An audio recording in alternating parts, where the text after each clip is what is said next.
Hello दोस्तों, नमस्कार। बात कर लेते हैं आज के दिन भर की सारी बड़ी खबरों की, जहां सबसे पहले आपको बताएंगे रातों रात मिडल ईस्ट जंग के बीच पहली बार ट्रंप ने प्रधानमंत्री मोदी जी को लगा दिया फोन। दोस्तों बताएंगे, जहां एक तरफ ईरान मानने को तैयार नहीं, वही ट्रंप ने प्रधानमंत्री नरेंद्र मोदी जी को फोन करके किन मुद्दों पर बात की, जिसमें हॉर्मुज बहुत बड़ा और प्रमुख मुद्दा रहा। दोस्तों बताएंगे कैसे एक संयुक्त बयान जारी किया गया है और इस बातचीत में भारत का क्या रोल रहा। दोस्तों भारत ने क्या कहा, मोदी जी ने इस पर क्या प्रतिक्रिया दी, सबसे पहले आपको बताएंगे। वहीं इस बातचीत के बीच दोस्तों ईरान का भी बहुत बड़ा बयान सामने आया। कह दिया, अमेरिका पर बिल्कुल भी भरोसा नहीं है हमको, मात्र भारत के साथ हमारे रिश्ते मजबूत है, भारत पर ही हमको भरोसा है, अमेरिका पर बिल्कुल भी ट्रस्ट नहीं। जी हाँ दोस्तों, इस बयान ने फिर एक बार भारत की ताकत पूरी दुनिया को बता दी है। साथ ही साथ आपको बताएंगे उधर सऊदी अरबिया का असली चेहरा सबके सामने आ गया। दोस्तों बताएंगे, क्या सऊदी अरब ही सारी चालें चल रहा है, क्या क्राउन प्रिंस की ही वजह से ये युद्ध अभी भी जारी है। दोस्तों वरना कब का ये युद्ध खत्म हो चुका होता।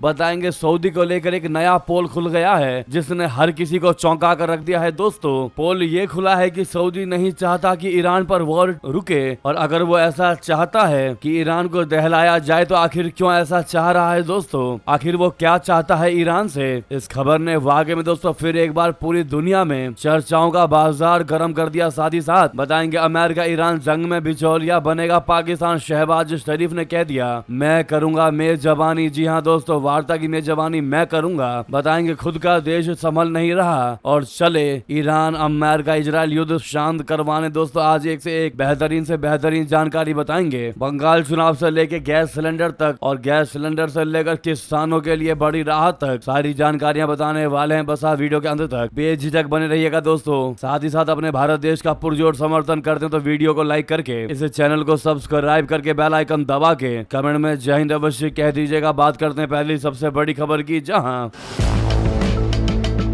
मिडल ईस्ट में जारी जंग के बीच प्रधानमंत्री नरेंद्र मोदी जी और अमेरिका के राष्ट्रपति ट्रंप के बीच फोन पर वार्तालाप हुई है। दोस्तों आनंद फानन में प्रधानमंत्री नरेंद्र मोदी जी को खुद राष्ट्रपति डोनाल्ड ट्रंप ने कॉल मिलाया। बता दें, अमेरिका इजराइल और ईरान के बीच जारी इस भीषण युद्ध के बीच प्रधानमंत्री नरेंद्र मोदी जी और अमेरिका के राष्ट्रपति डोनाल्ड ट्रंप के बीच बातचीत हुई। पीएम मोदी जी ने पश्चिम एशिया में जारी जंग, हॉर्मुज स्ट्रेट समेत कई अन्य मुद्दों पर राष्ट्रपति ट्रंप से चर्चा की। प्रधानमंत्री मोदी जी और ट्रंप के बीच बातचीत के बारे में जानकारी भारत में अमेरिका के राजदूत सर्जियो गौर की ओर से दी गई। दोस्तों उन्होंने बताया कि मंगलवार को अमेरिकी राष्ट्रपति डोनाल्ड ट्रंप और प्रधानमंत्री नरेंद्र मोदी जी के बीच फोन पर बातचीत हुई। इस बातचीत में पश्चिम एशिया की मौजूदा स्थिति और खास तौर पर स्ट्रेट ऑफ हॉर्मुज को खुला रखने के मुद्दे पर विस्तार से चर्चा हुई। राजदूत गौर ने कहा कि ये बातचीत काफी सकारात्मक और उपयोगी रही। उन्होंने बताया कि दोनों नेताओं ने इस बात पर जोर दिया कि स्ट्रेट ऑफ हॉर्मुज अंतर्राष्ट्रीय जल क्षेत्र का हिस्सा है और किसी भी देश को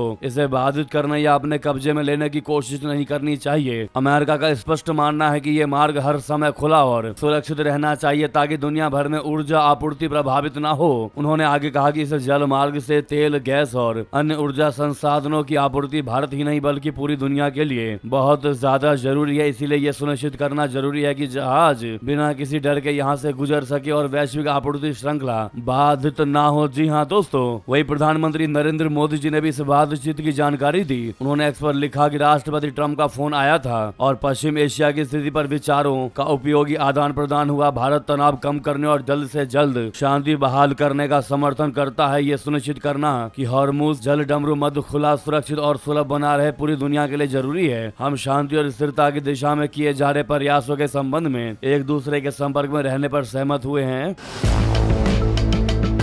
अब ऐसे में दोस्तों डोनाल्ड ट्रंप का रातों रात प्रधानमंत्री नरेंद्र मोदी जी को फोन मिलाना बहुत बड़ा संदेश देता है। दोस्तों ये कहीं ना कहीं बताता है कि अब राष्ट्रपति ट्रंप खुद चाहता है कि कैसे भी ये युद्ध समाप्त हो, युद्ध सीज फायर की ओर बढ़े, क्योंकि ईरान ने पहले ही स्पष्ट कर दिया कि भैया अमेरिका झूठ बोल रहा है, वो युद्ध विराम का सिर्फ ढोंग रच रहा है, बल्कि हकीकत यही है कि हमारी अमेरिका के साथ कोई बातचीत नहीं हुई है। जो ट्रंप बता रहा है वो पूरा झूठ है। ऐसे में अब ट्रंप के पैर कांपते नजर आ रहे दोस्तों, क्योंकि ट्रंप को पता है है कि इस बेफिजूल के युद्ध में सिर्फ अमेरिका का भारी मात्रा में डॉलरों में नुकसान हुआ है दोस्तों, जो कि अमेरिकी और सांसद खुद लगातार ट्रंप को घेरते नजर आ रहे हैं अमेरिका में। जी हाँ, पूर्ण रूप से अब ट्रंप घिर चुके हैं दोस्तों। ऐसे में अब वो आनंद फानन में युद्ध समाप्ति की ओर बढ़ना चाहते हैं दोस्तों। आपको ये जरूर एहसास हुआ होगा या नहीं भी हुआ होगा, 3 से 4 दिन हो चुके हैं दोस्तों, 1 हफ्ता होने वाला, लेकिन फिलहाल अभी तक डोनाल्ड ट्रंप की बातचीत नेतन्याहू से नहीं हुई है। यानी कि अब ट्रंप युद्ध को आगे न ले जाते हुए युद्ध को समाप्ति की ओर बढ़ाना चाहते हैं और उनको पता है कि अगर युद्ध को समाप्त करना है तो बस एक ही देश है और वो है भारत, जो उनकी भारी मदद कर सकता है। ऐसे में उनका इतने दिनों बाद डायरेक्ट प्रधानमंत्री नरेंद्र मोदी जी को फोन मिलाना ये बहुत बड़ा संदेश देता है दोस्तों, वरना ऐसे समय में खुद डोनाल्ड ट्रंप भारत को फोन नहीं करते, जैसा कि हम गैस कर पा रहे हैं दोस्तों।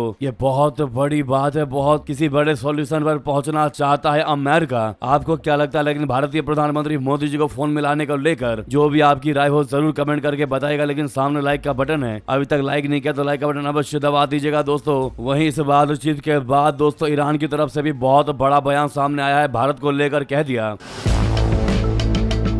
कि अमेरिका पर हमको जरा भी भरोसा नहीं, लेकिन भारत पर आंख मूंद कर भरोसा है। जी हाँ दोस्तों, कह दिया भारत के साथ हमारे मजबूत रिश्ते हैं। इस बयान ने फिर एक बार भारत का भरोसा जीत लिया है। आपको बता दें, ईरान के विदेश मंत्रालय के प्रवक्ता इस्माइल बघाई ने अमेरिका को लेकर सख्त बयान दे दिया। उन्होंने कहा कि पिछले 24 दिनों में ईरान और अमेरिका के बीच कोई बातचीत या वार्ता नहीं हुई है। उन्होंने अमेरिका की कूटनीति पर सवाल उठाते हुए कह दिया कि उस पर भरोसा नहीं किया जा सकता और उसने मध्यस्थता की प्रक्रिया को भी नुकसान पहुंचाया है। प्रवक्ता ने कहा कि अमेरिका इस युद्ध को पूरे क्षेत्र में फैलाने की कोशिश कर रहा है। उनके मुताबिक यह एक अवैध युद्ध है और अंतर्राष्ट्रीय कानून के तहत ईरान के पास अपनी रक्षा करने के अलावा कोई दूसरा विकल्प भी नहीं है। उन्होंने कहा कि ईरान ने यह युद्ध शुरू नहीं किया, लेकिन उस पर लगातार हमले हो रहे हैं जिनका जवाब देना बहुत जरूरी है। जी हाँ, उन्होंने भारत को लेकर कहा कि भारत के साथ ईरान के ऐतिहासिक और सम्मानजनक संबंध है। भारत उन देशों में शामिल नहीं है जो हमलावरों की मदद कर रहे हैं। उन्होंने ये भी बताया कि हॉर्मुज जल डमरू मद से आवाजाही को लेकर भारत के साथ बातचीत जारी है। दोस्तों, उन्होंने बता दिया कि अमेरिका से ज्यादा भरोसा भारत पर है, जिसने फिर एक बार भारत की साख बढ़ा दिया दोस्तों दुनिया में। और हमें भी यही लगता है कि यही वजह है कि डोनाल्ड ट्रंप ने खुद प्रधानमंत्री मोदी जी को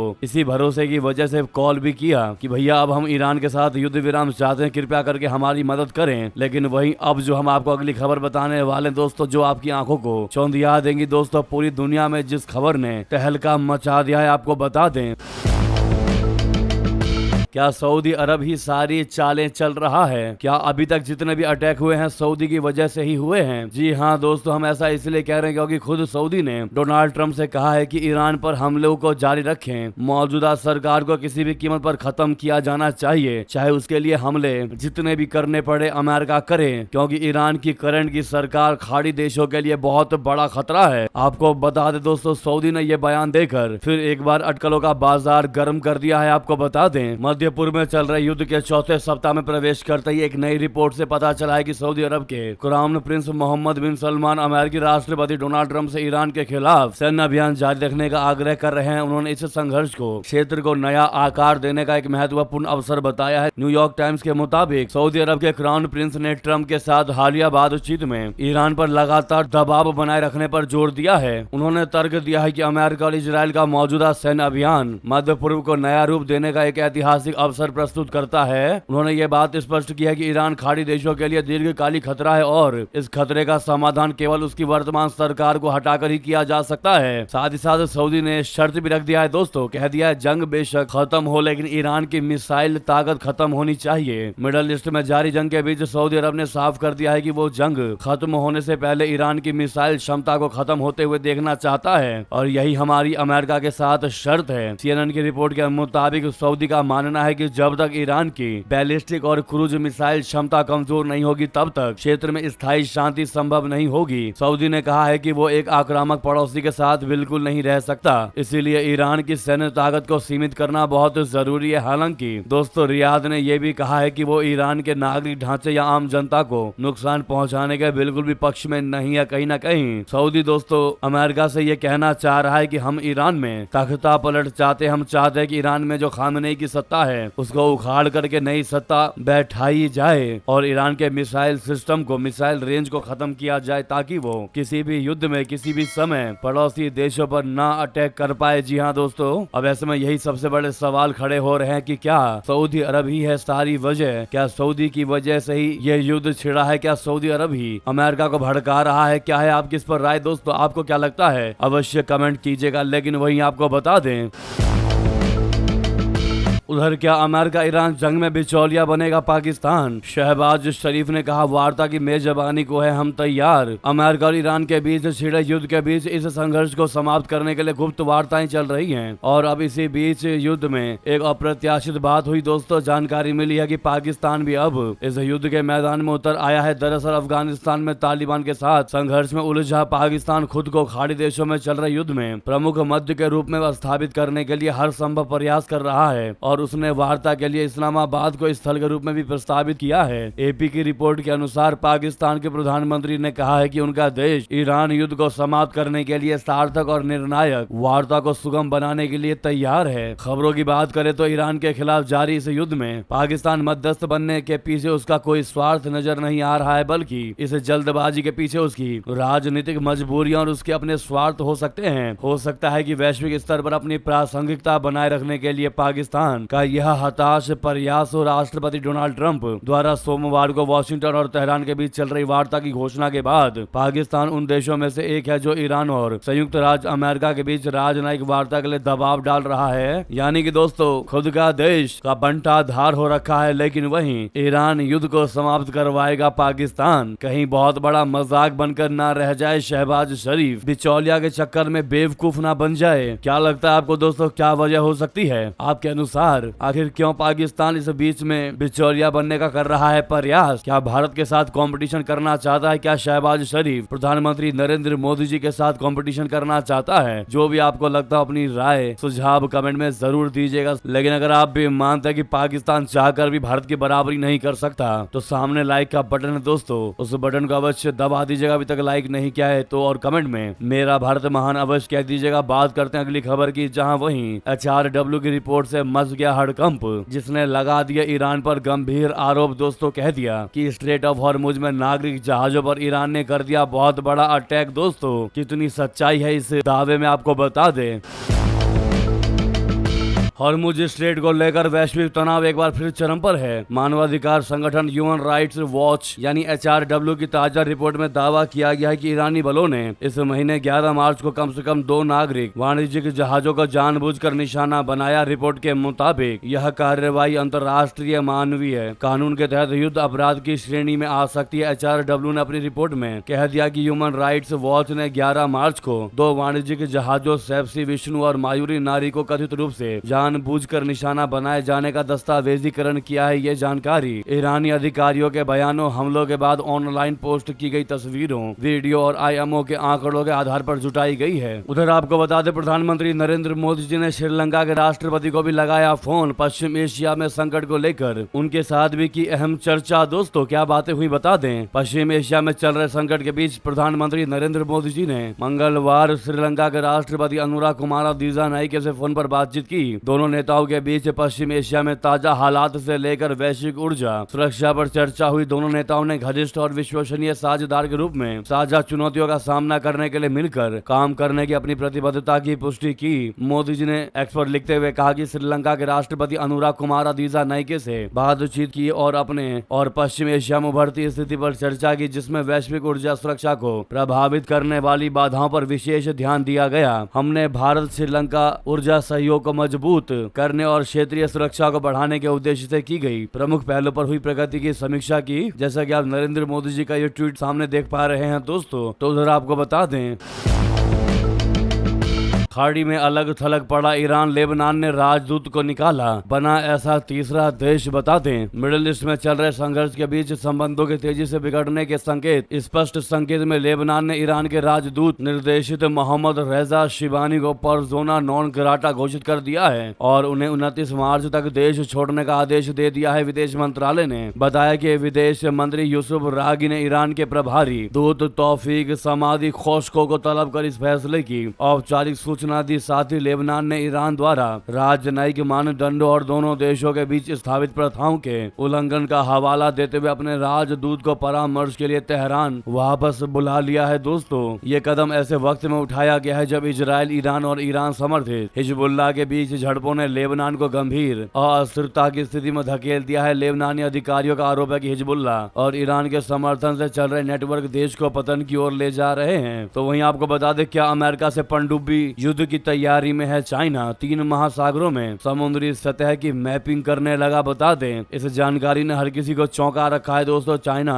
जो है वो समंदर के नीचे बहुत बड़ा सर्वे और मैपिंग का काम कर रहा है। इसका उद्देश्य समंदर के बारे में गहरी जानकारी जुटाना है ताकि वो पनडुब्बियों के संचालन में बेहतर बन सके और आवश्यकता पड़ने पर अमेरिका और उसके सहयोगियों के खिलाफ रणनीतिक बढ़त हासिल कर सके। ये काम प्रशांत महासागर, हिंद महासागर और आर्कटिक महासागर में बड़े पैमाने पर किया जा रहा है। इस पूरे अभियान में चीन के कई शोध जहाज और सैकड़ों समुद्री सेंसर शामिल हैं। सर्वे में एक खास जहाज डोंग फांग होंग 3 है, जिसे ओशियन यूनिवर्सिटी ऑफ चाइना चलाती है, जहां यह जहाज 2024 और 2025 के दौरान लगातार कई महत्वपूर्ण क्षेत्रों में गया। ये जहाज ताइवान के पास, अमेरिकी सैन्य ठिकाने गुआम के आसपास और हिंद महासागर के रास्तों पर बार बार जा चुका है। एक्सपर्ट्स का कहना है कि ये काम सिर्फ साइंटिफिक रिसर्च के लिए ही नहीं किया जा रहा, बल्कि इसका सैन्य इस्तेमाल भी किया जाएगा। समंदर की गहराई, पानी का तापमान, लवणता और समुद्री धाराएं पनडुब्बियों के लिए बहुत अहम होती हैं। इन जानकारियों से ये पता चलता है कि पनडुब्बी कहां सुरक्षित छिप सकती है और कैसे दुश्मन की पनडुब्बियों को पकड़ा जा सकता है। दोस्तों, उधर आपको बता दें,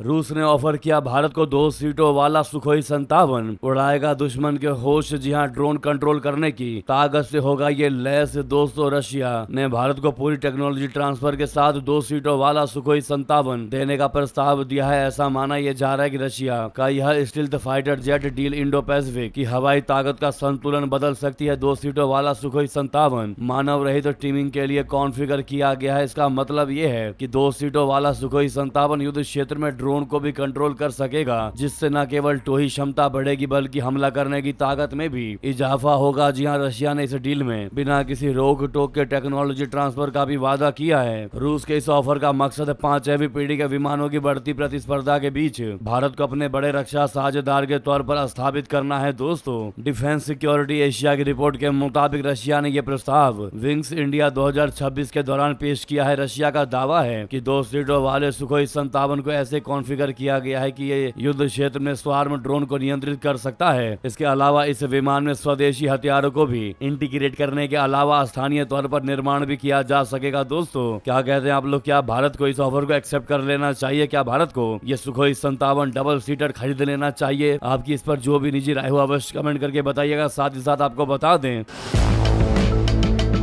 वॉर के बीच दोस्तों डोनाल्ड ट्रंप की लोकप्रियता घटी है। ईरान जंग और महंगाई के बीच गिरकर 36% पहुंच गई। 61% अमेरिकियों ने हमले को नकारा। आपको बता दें, डोनाल्ड ट्रंप को लगा है बहुत बड़ा झटका। जैसा हम कह रहे थे दोस्तों, ठीक वैसा ही होता जा रहा है। अमेरिका के राष्ट्रपति ट्रंप की लोकप्रियता घटकर 36% रह गई है। यह उनके दोबारा राष्ट्रपति बनने के बाद सबसे कम स्तर पर है दोस्तों। यानी कि जब वो पहली बार राष्ट्रपति बने थे तब इससे कहीं ज्यादा था, लेकिन अब इससे कहीं नीचे आ चुके हैं डोनाल्ड ट्रंप। ऐसे में ये जानकारी रॉयटर्स या एप्सोस के एक सर्वे में सामने आई है। दोस्तों, 4 दिन तक चले इस सर्वे में यह पाया गया कि ट्रंप के कामकाज से संतुष्ट लोगों की संख्या जो है वो 40% से घटकर 36% ही रह गई। सर्वे के मुताबिक ईंधन की कीमतों में तेजी से बढ़ोतरी और ईरान के साथ युद्ध को लेकर लोगों की नाराजगी का असर ट्रंप की लोकप्रियता पर पड़ा है। अमेरिका और इजराइल के 28 फरवरी को ईरान पर हमले के बाद पेट्रोल की कीमतें बढ़ी हैं, जिससे लोगों का खर्च बढ़ गया है और नाराजगी देखने को मिली है। तो उधर आपको बता दें, ब्रह्मोस के दम पर भारत बना दुनिया का डिफेंस हब। रिकॉर्ड तोड़ निर्यात से डिफेंस कंपनियों के चढ़ गए शेयर। दोस्तों, बता दें, भारत ने रक्षा उत्पादन और निर्यात के क्षेत्र में एक नया कीर्तिमान स्थापित किया है। ताजा आंकड़ों के मुताबिक वित्त वर्ष 2025-26 के अंत तक भारत का कुल रक्षा निर्यात यानी डिफेंस एक्सपोर्ट पहली बार 21,000 करोड़ रुपए के पार निकल गया है। रक्षा मंत्रालय द्वारा जारी यह जानकारी न केवल भारतीय सेना की आत्मनिर्भरता को दर्शाती है, बल्कि ये भी बताती बताती है कि दुनिया भर के देश अब भारतीय युद्धक प्रणालियों पर भरोसा जता रहे हैं। इसके चलते भारतीय शेयर बाजार में रक्षा क्षेत्र की कंपनियों यानी डिफेंस स्टॉक्स में जोरदार खरीदारी देखी जा रही है। प्रधानमंत्री नरेंद्र मोदी जी के नेतृत्व में सरकार ने 2024-25 तक रक्षा निर्यात को 25,000 करोड़ रुपए तक ले जाने का महत्वाकांक्षी लक्ष्य रखा था। 21,000 करोड़ रुपए का यह आंकड़ा दर्शाता है कि भारत इस लक्ष्य को हासिल करने के बहुत ही ज्यादा करीब है। पिछले एक दशक में भारत के रक्षा निर्यात में 30 गुना से अधिक की वृद्धि देखी गई है, जो वैश्विक रक्षा बाजार में भारत की बदलती छवि का प्रमाण है। जी हाँ दोस्तों, ऐसे में आप लोग कमेंट में मेक इन इंडिया जरूर कहिएगा दोस्तों। साथ ही साथ आपको बता दें, रशिया ने यूक्रेन में 400 ड्रोन और 23 क्रूज मिसाइलों से कर दिया बड़ा अटैक। कई शहरों में मचा दी तबाही। दोस्तों, रशिया ने यूक्रेन के नागरिक इलाकों पर भारी ड्रोन और मिसाइली हमले कर दिए हैं, जिसमें 6 लोग मारे गए हैं और दोस्तों और कम से कम 46 लोग घायल हुए हैं। यूक्रेन की सेना के मुताबिक रशिया ने रात भर लगभग 400 लंबी दूरी के ड्रोन छोड़े। इस हमले के दौरान कई शहरों में नागरिक क्षेत्रों को निशाना बनाया गया, जिसमें राजधानी कीव भी शामिल है। रशिया ने ईरानी डिजाइन किए गए शाहिद ड्रोन का इस्तेमाल करके कम से कम 7 शहरों पर हमला किया। इसके अलावा रशिया ने रात में 23 क्रूज मिसाइल और 7 बैलिस्टिक मिसाइलें दागी, जिससे देश के 10 स्थानों पर नुकसान हुआ। दिन के हमलों में एनिप्रो शहरों में 13 लोग घायल हुए दोस्तों, जिनमें 3 बच्चे शामिल है। साथ ही साथ आपको बता दें, सड़क चौड़ीकरण में शहीदों की मूर्ति खंडित होने पर योगी सरकार का बड़ा एक्शन। कंपनी पर FIR AEJE सस्पेंड। जी हाँ दोस्तों, उत्तर प्रदेश के शाहजहांपुर में सड़क चौड़ीकरण के दौरान शहीदों की मूर्तियां खंडित होने की घटना पर सीएम योगी आदित्यनाथ का सख्त रुख सामने आया है। सीएम ने इस घटना को गंभीरता से लेते हुए संबंधित कंपनी को ब्लैकलिस्ट करने के साथ ही काम करवाने वाले अवर अभियंता और सहायक अभियंता को तत्काल निलंबित करने के निर्देश दिए हैं। शाहजहांपुर की घटना पर मुख्यमंत्री ने नाराजगी जताते हुए निर्देशित किए हैं कि सड़क चौड़ीकरण में शहीदों की मूर्तियां खंडित करने वाली कंपनी के खिलाफ मुकदमा दर्ज कराया जाए। दोस्तों, साथ ही साथ बता दें, सोनिया गांधी की तबीयत फिर अचानक हुई खराब। इलाज के लिए लेकर जाया गया अस्पताल। दोस्तों, कांग्रेस की पूर्व अध्यक्ष सोनिया गांधी की तबीयत मंगलवार को एक बार फिर खराब हो गई। इसके बाद उन्हें इलाज के लिए देर रात अस्पताल लेकर जाया गया। जानकारी के अनुसार सोनिया गांधी को दिल्ली स्थित सर गंगाराम अस्पताल में एडमिट कराया गया है। सांस की परेशानी के कारण उनकी तबीयत अचानक बिगड़ गई है। इस वजह से उन्हें मंगलवार देर रात गंगाराम अस्पताल में भर्ती किया गया। फिलहाल डॉक्टर की निगरानी में उनकी जांचें चल रही है। दोस्तों, साथ ही साथ उधर आपको बता दें, गैस बुकिंग पर आया नया अपडेट। उज्ज्वला उपभोक्ताओं की बढ़ेंगी मुश्किलें। जी हां, अब ऐसे मिलेगा सिलेंडर। दरअसल प्रधानमंत्री उज्ज्वला योजना के लाभार्थियों के लिए LPG रिफिलिंग के नियमों में सोमवार को बड़ा बदलाव किया गया है। अब उज्ज्वला उपभोक्ताओं को दूसरे सिलेंडर के लिए 25 के बजाय 45 दिन का इंतजार करना होगा। इसके साथ ही विभाग ने ग्रामीण और शहरी क्षेत्रों के बुकिंग के अंतराल में होने वाले अंतर को भी पूरी तरह समाप्त कर दिया है। जिले में कुल 12 लाख से अधिक गैस उपभोक्ता हैं और प्रतिदिन करीब 150 टन LPG की खपत होती है। उज्ज्वला योजना के तहत जिले के 3,41,000 लाभार्थियों को अब नए नियमों के मुताबिक ही गैस की आपूर्ति की जाएगी। पहले के प्रावधानों के मुताबिक ग्रामीण क्षेत्रों में उपभोक्ताओं के लिए 45 दिन और शहरी क्षेत्रों में 25 दिन के बाद गैस बुकिंग की सुविधा थी। दोस्तों, तो वहीं किसानों के लिए बड़ी राहत की खबर। अब 6,000 रुपए पाने के लिए बिना OTP कर सकते हैं eKYC। मिनटों में सिर्फ चेहरे से हो जाएगा काम। जी हाँ, PM किसान सम्मान निधि योजना से जुड़े किसानों के लिए बड़ी खुशखबरी सामने आई है। अब 6,000 रुपए की सालाना मदद पाने के लिए eKYC करना पहले से कहीं ज्यादा आसान हो गया है। सबसे खास बात यह है कि अब किसानों को OTP की आवश्यकता भी नहीं पड़ेगी और वे घर बैठे ही अपना KYC पूरा कर लेंगे। इसका तरीका क्या है आपको बता दें, सरकार ने किसानों की सुविधा को ध्यान में रखते हुए डिजिटल प्रक्रिया को और आसान बना दिया है। अब किसान अपने स्मार्टफोन के जरिए सिर्फ चेहरे को स्कैन करके eKYC पूरा कर सकते हैं। इसके लिए उन्हें कहीं जाने की आवश्यकता नहीं है और ना ही लंबी लाइन में लगना पड़ेगा। दोस्तों, बाकी जानकारी आप सामने देख पा रहे हैं। PM किसान मोबाइल एप्लीकेशन डाउनलोड करके आप इसमें eKYC कर पाएंगे। दोस्तों, लगे हाथ तो वीडियो को लाइक करके, चैनल को सब्सक्राइब करके, बेल आइकन दबा के कमेंट में जय हिंद अवश्य कहिएगा। बात करते हैं अगली बड़ी खबर की। यहाँ तक बने रहने के लिए आप सभी का बहुत बहुत धन्यवाद, बहुत बहुत आभार। जय हिंद, जय भारत।